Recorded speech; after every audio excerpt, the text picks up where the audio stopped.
No, buenas tardes. Disculpen la pequeña demora, tuve un problema tecnológico. Em, yo quiero presentar de manera muy sencilla algunos problemas en las representaciones del travesti y del homosexual en la ciudad de Lima durante los siglos XVIII y XIX, ¿no? Algunos problemas porque esas representaciones expresan un conjunto de tensiones, un conjunto de dinámicas también, pero también en este periodo un conjunto de fracturas, ¿no? Quizá la más importante es que, como lo explicó, digamos, en un trabajo clásico Michel Foucault, es en este periodo, durante el siglo XIX propiamente, donde se construye la figura del homosexual como un individuo, ¿no? Como alguien que está definido por esa identidad sexual y ya no es un, digamos, varón que tiene prácticas de sodomía, como se conceptuaba, digamos, en el mundo colonial, y donde se denominaba esto también el pecado nefando, ¿no? Entonces, ahí hay un quiebre epistemológico que es muy importante y que tiene que ver, por supuesto, con todos los procesos de la modernidad y de la constitución propiamente del individuo en ese marco. Pero bueno, yo quería comenzar con esta imagen, que es una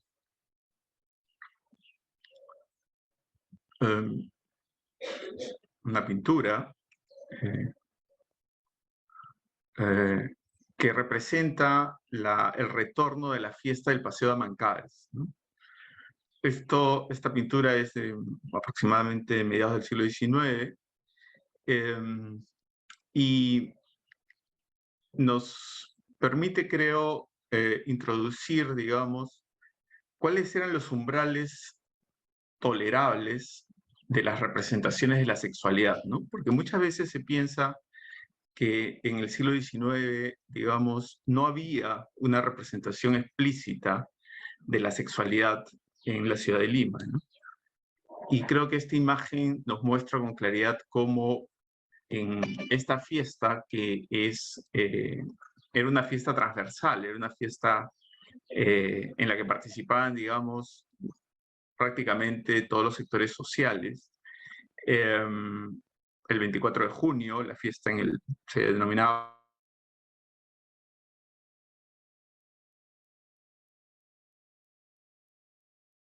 ciudad de Lima, que tiene murallas, hacia estas lomas, ¿no? Y se iba pues a comer, a bailar, a beber y a recoger las famosas flores amarillas, ¿no? Como ustedes ven acá en el cuadro, están presentes en todo sitio, ¿no? Pero además se observa también el cuerpo de la mujer en este cuadro. Yo creo, les pido un minuto, un segundo.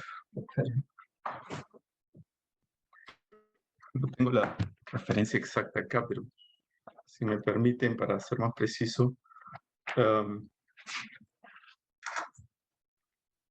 Esta es una acuarela de Léon Sangrán, un pintor francés que estuvo en Lima, ¿no?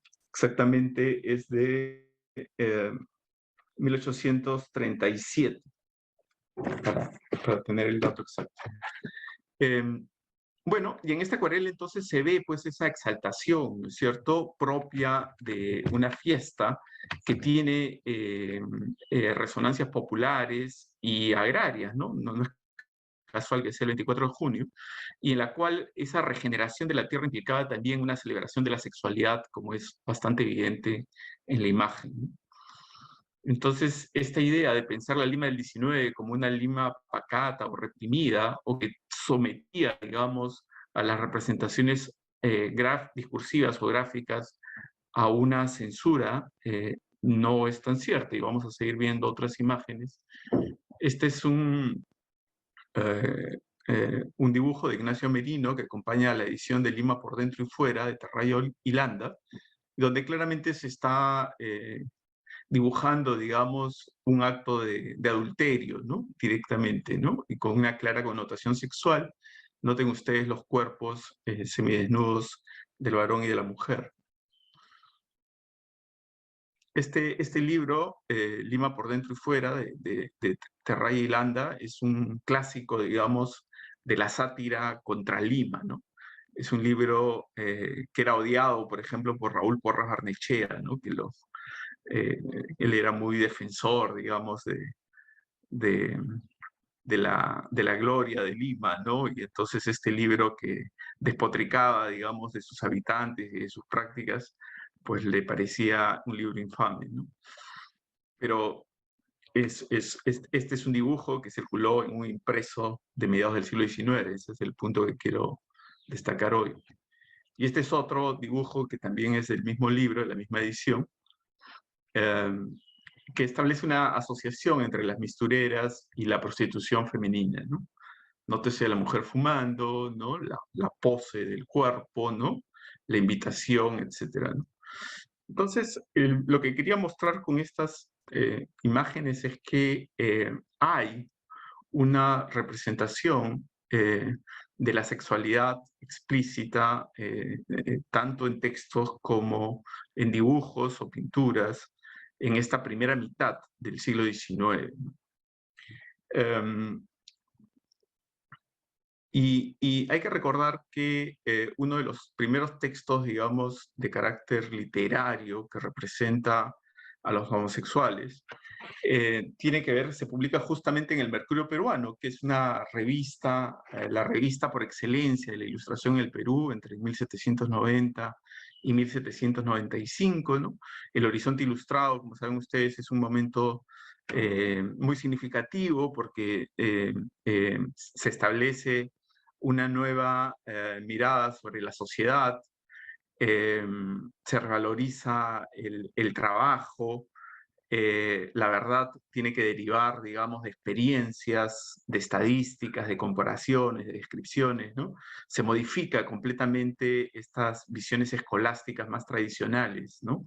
Y en ese marco, digamos, el Mercurio Peruano constituye pues una formidable experiencia de modernidad en la que confluyen escritores y lectores, ¿no? Se crea una comunidad, ¿no? Y en esa comunidad se establece un mandato que es conocer la sociedad, conocerla a fondo, conocer sobre las minas, sobre la agricultura, sobre la hoja de coca, sobre los esclavos, en fin, se trata de presentar con información veraz, validada, documentada, hay muchas estadísticas, muchos cuadros, que cómo es la sociedad peruana, ¿no?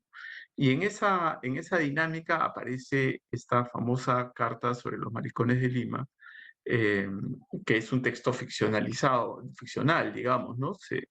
Se recrea una situación imaginaria, incluso se habla de Androginópolis, no se habla de Lima como tal, pero es evidente que se está aludiendo a ella.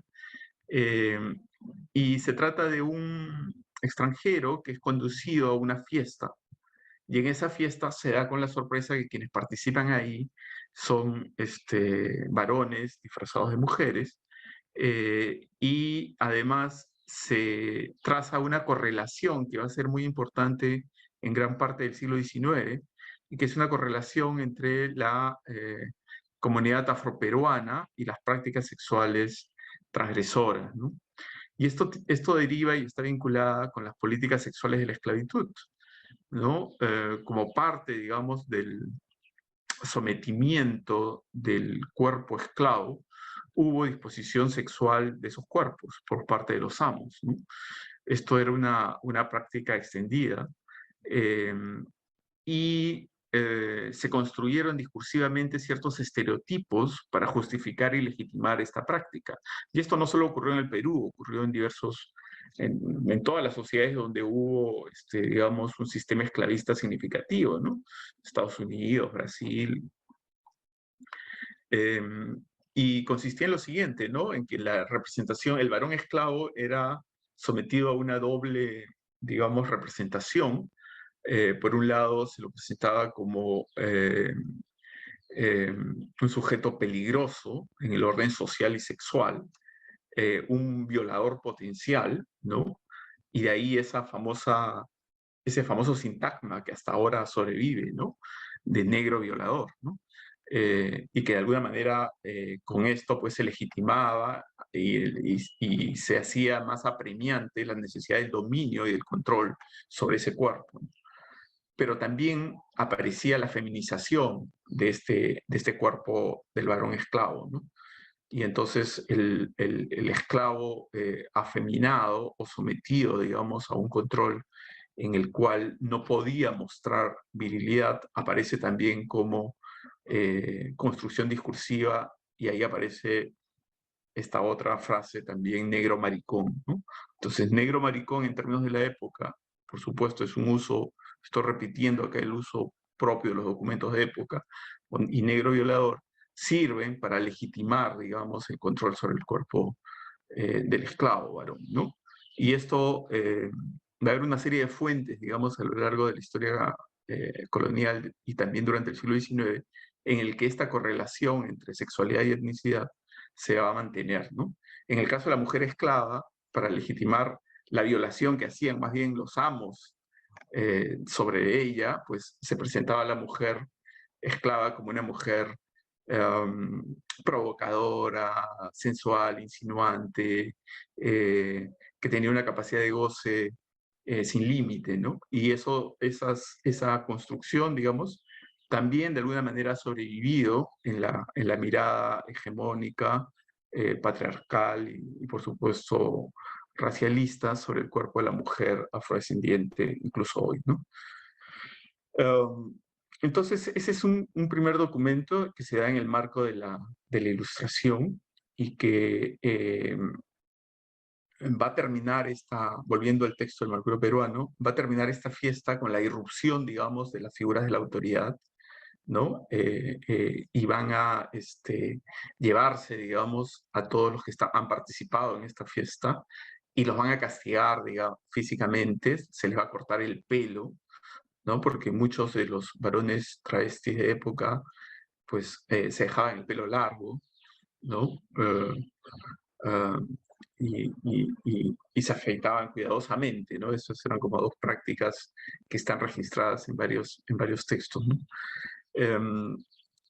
Eh, el documento, digamos, del Mercurio peruano no es un documento que esté solo en medio del desierto. Hay muchas otras fuentes que refieren, digamos, a prácticas travestis o a prácticas homosexuales en la ciudad de Lima, ¿no? El propio texto de Terray y Landa que mencioné antes, Lima por dentro y fuera, insiste mucho en que Lima está poblada de maricones, ¿no? Usa ese término, nuevamente repito, estoy usando los términos de época, ¿no? Y entonces aparece como una ciudad en la que hay un gran número, ¿no? De varones afeminados, como también se les llama, o que son hierros de la naturaleza, es otra expresión que también se encuentra por ahí. Bueno, entonces, conforme avanza el siglo XIX, hemos visto estas representaciones gráficas de la sexualidad, y luego vamos a tener, digamos, también esta otra muy interesante, que es una imagen clásica, ¿no? Que ha sido ya eh, identificada antes y trabajada en este libro que es muy importante, que seguramente ustedes conocen, que es Museo Travesti, de Giuseppe Campuzano, ¿no? También nuevamente es un texto, es un cuadro de Ingres, y leo el título, que es un poco largo. Dice: escena de calle, hermano Leo del convento de los Recoletos pidiendo limosna por la ciudad, ¿no? Es el que está sobre el burro, ¿no? Mulato maricón con gran traje de calle. Y el tercer personaje es estudiante de filosofía del Colegio de San Carlos, de la Universidad de Lima, se refiere a la Universidad de San Marcos, ¿no? Durante mucho tiempo la única universidad en Lima era la Universidad de San Marcos y se llamaba así Universidad de Lima, incluso hasta avanzado el siglo XX. En fin, Entonces acá vemos claramente ya es una irrupción, ¿no? De este sujeto en este cuadro, como parte, digamos, de las distintas figuras sociales que poblaban la ciudad de Lima, ¿no? No hay en el cuadro ninguna violencia, ni ninguna, digamos, deshumanización. Están los tres personajes, aparentemente algún tipo de plática, eh, y no se nota ningún afán, digamos, denigratorio en la representación gráfica, ¿no? Y esto es interesante porque eh, eh, cuando veamos nosotros representaciones literarias, pues ahí sí se va a hacer más evidente la violencia verbal en la representación, ¿no?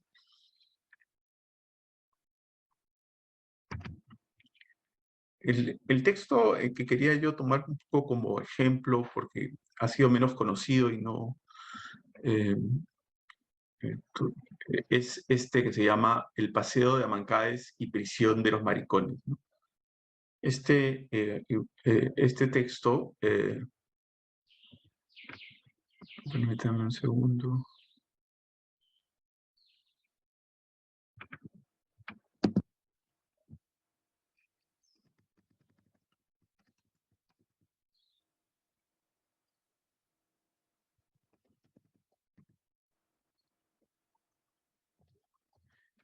Fue encontrado, es una hoja volante, es decir, no se publicó en libro esto, sino como hoja volante que se imprimió y circuló. Y bueno, eh, Óscar Pamo Reina, que es un médico, encontró esta hoja, y es una fuente documental pues, de gran valor, ¿no? Para medir cambios y continuidades en la represión contra los varones homosexuales travestis en el espacio público, ¿no?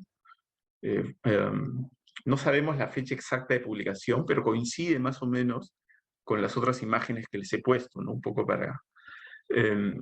sabemos que ha sido editada por José María de Concha. Sabemos que este establecimiento funcionaba desde 1825, pero no podemos precisar, digamos, el año de la hoja volante, ¿no? Es un poema narrativo, y se inicia presentando un diálogo entre un maricón y un sacristán viejo, ¿no? Um, y es como que está en un momento en el cual el homosexual quiere redimirse, quiere dejar ya la vida que ha llevado y quiere recluirse en el convento, ¿no? Y claro, la sátira no es solo contra el homosexual, sino también contra el clérigo, ¿no? Entonces, este le dice que ahí también podrán divertirse dentro del convento, que nada extrañará de lo que pasa en el pueblo, ¿no? Es decir, el espacio del goce, del convento y el mundo social exterior, que era muy común en la época ver, digamos, a los curas como libertinos, ¿no? Los curas tenían como una em, representación eh, popular y muy extendida, en la que ellos eran actores sexuales, ¿no? Tenían parejas, tenían hijos, hijo de cura, era una expresión muy, muy común, en todo el 19 y parte del 20, ¿no? Y entonces se intenta, digamos, como que mostrar que también este espacio del convento puede ser un espacio del goce y del disfrute, ¿no? Bueno, en fin,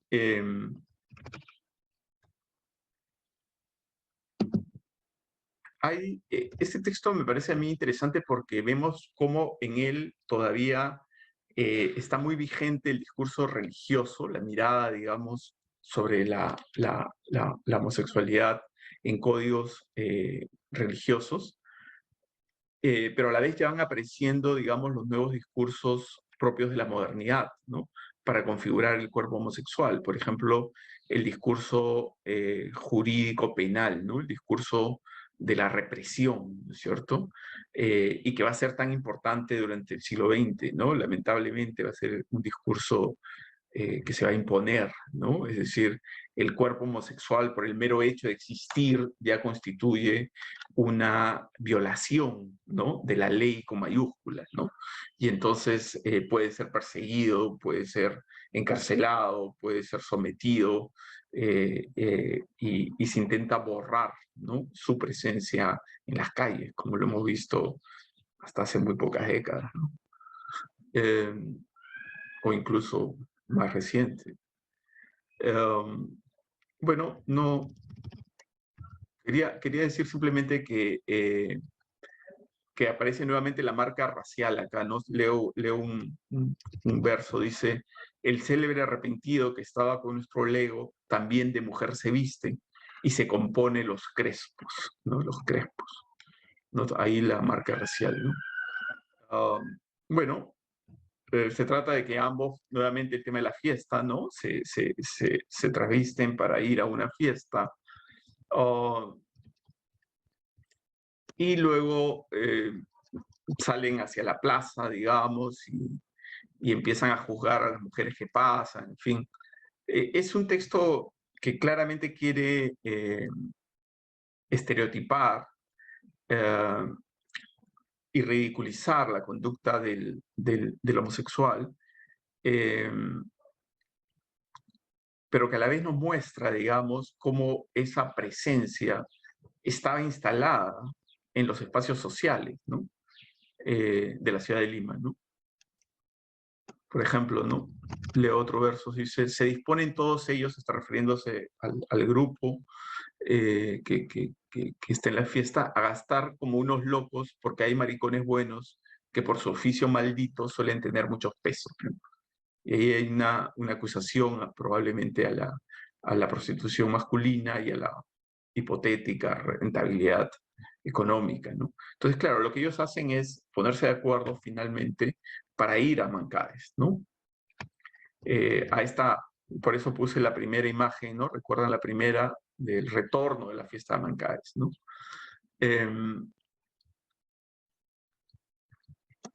Sin embargo, ocurre que cuando cruzan el puente de piedra, ¿no? El tradicional puente de piedra que unía el RIMAC, digamos, con el centro de Lima,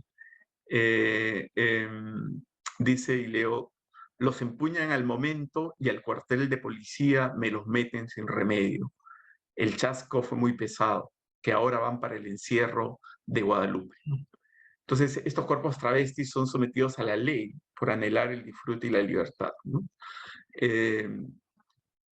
Y digamos, van en pos de una fiesta y terminan entre rejas, ¿no? Además, son cuerpos que se pueden empuñar, ¿no? Esto de los empuñan al momento, hay ahí una violencia verbal, ¿no? Carne a disposición siempre de la policía, ¿no? Bueno, el cura que se entera de esto y va a visitarlos a Guadalupe, ¿no? La cárcel de Guadalupe era la cárcel de ese momento, ¿no? Y el cura los denomina monstruos anfibios, por ejemplo. Los llama picarones, indecentes maricones. Y luego viene una admonición, digamos, del clérigo muy tradicional, ¿no? Y la quiero leer un poco para entrar a otro punto ya. Dejad esta infame vida, que la tierra enfurecida de mirar vuestras maldades puede abrirse en el momento, bramando también el viento, estremeciendo el suelo y echando rayos en el cielo, ¿no? Más adelante: y así pues, indignos potros, horrendos hermafroditas, cuidado con vuestras cuitas, dejad la mariconada, venid a la frijolada de mi bendito convento. Nótese también el tono humorístico, ¿no? Dentro de esta admonición, digamos, vertical, ¿no? Bueno, este es un texto, entonces, particularmente, creo, significativo, que recién empezamos, digamos, a estudiar, ¿no? El médico que lo ha identificado, digamos, claro, se ha concentrado él en otros asuntos, pero creo que desde el análisis literario y desde la historia cultural, esta pequeña hoja volante nos dice mucho sobre la sociedad las prácticas de la sexualidad en ese momento y las posibilidades, digamos, de visibilizar a un colectivo, ¿no? Que quiere disfrutar de una fiesta nacional, de una fiesta abierta a todos y que sin embargo es eh, detenido, impedido de hacerlo, y no solamente eso, sino que además se les encierra por el mero hecho de mostrar, digamos, su identidad sexual de manera pública, ¿no? Eh,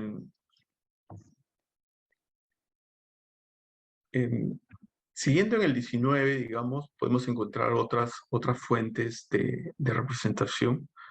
Les pido un segundo, quiero prender la luz.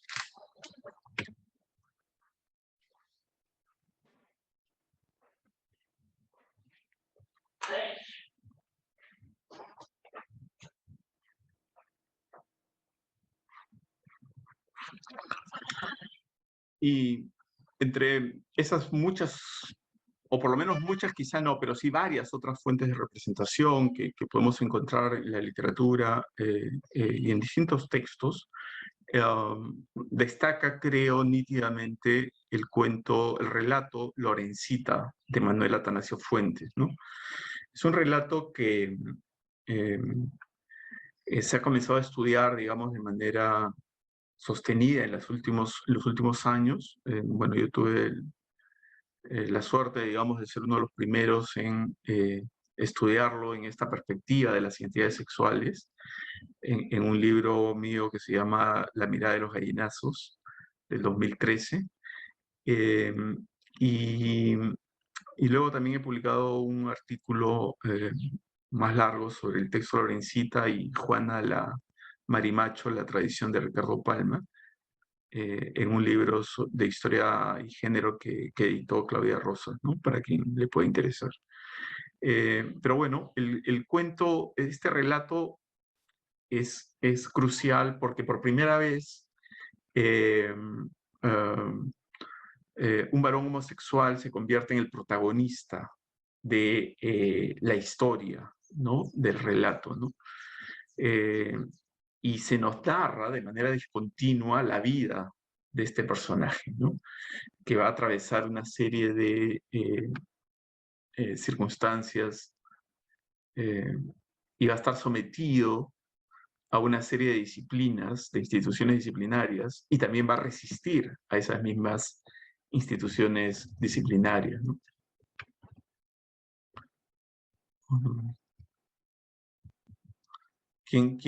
El autor del texto es Manuel Atanasio Fuentes, no sé si lo dije. Él es un escritor costumbrista muy importante para la historia de Lima por su inmensa obra.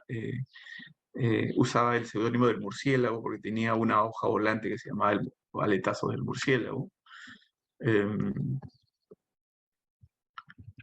Este relato se publica en La Broma, en el número 26 de La Broma, el 13 de abril de 1878. Um, el relato plantea una correlación entre el cuerpo inclasificable, ¿no? El propio discurso, digamos, no puede establecer con certeza, ¿no? La identidad sexual, el trabajo productivo y el goce, ¿no? Y traza la trayectoria de un cuerpo que se desplaza por esas instituciones disciplinarias que ya les mencionaba, ¿no? Como el colegio, el seminario religioso y el hospital, ¿no?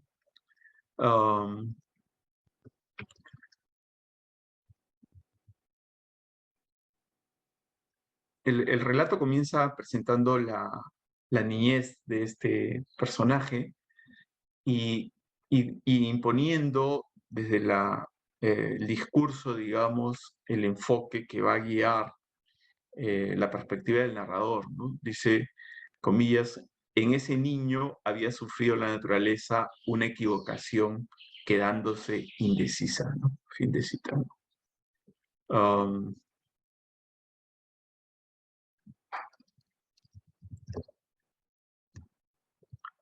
Lorencita abandona el colegio, no puede aprobar los cursos de latín e ingresa al colegio de Santo Toribio, donde sí logra concluir los estudios y adquirir la calidad de monago, monago, perdón. Eh, esta súbita capacidad de aprendizaje oculta algo relevante, ¿no? El narrador establece que, comillas, hizo tales progresos que recibió los 4 grados, ¿no?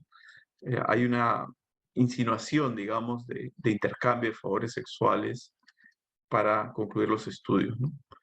En el seminario sigue siendo objeto de burla de sus compañeros, discriminación, por supuesto, se le denomina monigota por los contornos y movimientos corporales, sus delicados gustos y su vestir presuntuoso. El cuerpo finalmente de este protagonista es incómodo, no solo para el orden genérico sexual, sino también para el trabajo productivo dentro del tiempo del capitalismo, ¿no? Lorenzita, así es llamado en el texto, intenta incorporarse en varios momentos a la dinámica laboral, ¿no? Y es administrador de una pulpería, luego va a ser misturero, ¿no? Recuerden esa imagen de las mistureras que puse al inicio. Artesano de objetos que vendía en fiestas e incluso bordador. El primer emprendimiento laboral, digamos, esta pulpería, ¿no? Fracasa porque, bueno, ahí se vendía comida y licores, ¿no es cierto? Incluso él aprende la ciencia de la destilación, aprende a preparar licores, aprende a tocar la guitarra, ¿no? Pero el problema era que siempre, todas las noches tenía fiesta con sus amigos en la trastienda y estos pues bebían y comían a costa del establecimiento, ¿no? Incluso el texto dice, y por último, ¿no? Luego de comer y beber con sus amigos, y pone 3 puntos suspensivos el texto, ¿no? No se atreve, digamos, a referir el aspecto sexual, pero sin duda para los lectores era claro que había ahí una alusión, ¿no? Al encuentro sexual, ¿no? Este primer oficio comercial fracasa entonces porque desde la perspectiva del texto, ese cuerpo tiende al placer y las ganancias obtenidas por su trabajo se despilfarran noche a noche, como decía, con, y acá vuelvo a citar el texto, varios jóvenes decentes, dice, ¿no? Con lo cual evidentemente está jugando ahí irónicamente con el concepto de decencia que era muy usado en esa época, ¿no? El tiempo del capitalismo comercial convive con el tiempo del placer sexual en un solo lugar, pero esa convivencia termina siendo imposible, ¿no? Es una continuidad conflictiva y que termina, por supuesto, arruinando al propietario. Y esto va a provocar el descenso social de Lorenzita, ¿no? El texto nos dice que ahora ya no vive, digamos, ¿no? En ese local comercial, porque vivía en Los Altos, sino en un oscuro cuarto del traspatio perteneciente a una casa situada en el callejón de contradicción, ¿no? Así se llama. Lo que refuerza, por supuesto, con esta tensión que quiere mostrar el texto sobre la identidad sexual, ¿no? Acá sufre una serie de males físicos, ¿no? Y baja de peso, ¿no? Y aparece como una fantasía científica, ¿no? Que tiene que ver con estos controles de los cuerpos vulnerables por parte del poder y la autoridad de la ciencia, ¿no?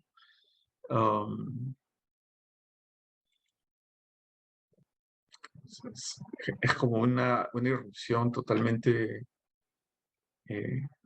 insólita en la cual se dice que puede ser usado su cuerpo como un faro por parte del cabildo, ¿no? La municipalidad, ¿no?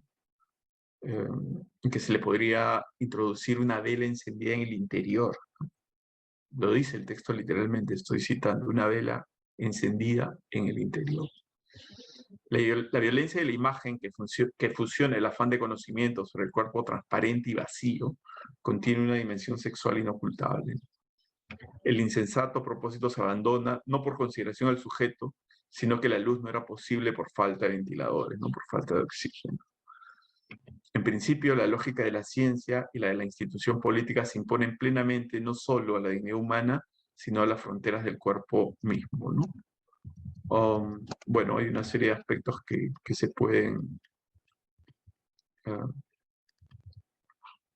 decir sobre esto, ¿no? Estas pretensiones del poder saber, ¿no? Sobre el cuerpo, sacar provecho del individuo, como dice el texto, ¿no? Y luego sigue el relato presentándonos otros momentos de la vida de Lorencita, y en todos ellos hay un descenso social, ¿no? Va cada vez empeorando, no solamente son males físicos, sino también es una ruina económica la que va viviendo, ¿no? Gradualmente. Y acá se produce una famosa escena que es típica en Lima, que es la escena de la confusión sexual, ¿no? Lorencita se está prostituyendo en el centro, vestido de mujer, y un inglés lo toma del brazo y lo invita a cenar, ¿no? Pero luego cuando el inglés, digamos, que se apellidaba Horses, me parece,